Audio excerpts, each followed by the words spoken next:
Hi, my name is Jen Eskridge and I'm the owner-designer of Rihanna Lily Design Sewing Pattern Company. Today I'd like to show you a cool trick for using the Seamingly Accurate seam guide to install a casing for the top of your pajama pants or maybe a drawstring bag or really anything that you would need a larger hem in, to feed in elastic.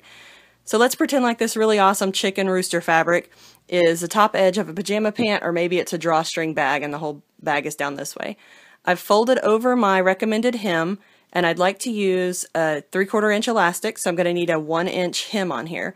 Honestly, when I do stitch the bags or pants, I do always pin at all the seams, but as long as I've pressed it all the way around and sometimes starched, I usually don't pin the entire way because I know that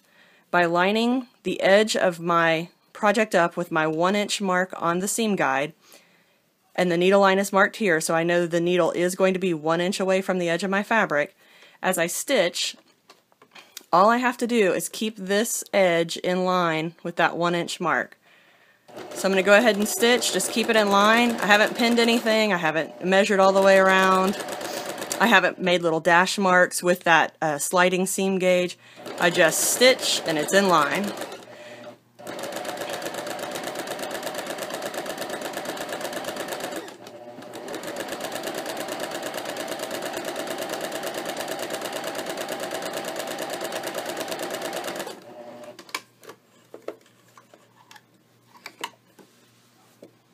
So I don't know if you can see. It's very straight, it's always accurate,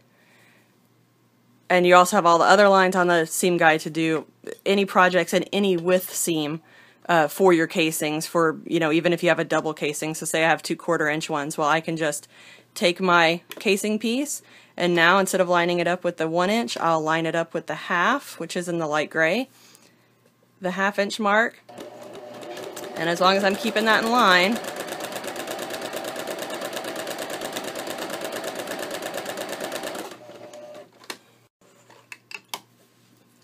I now have two equidistant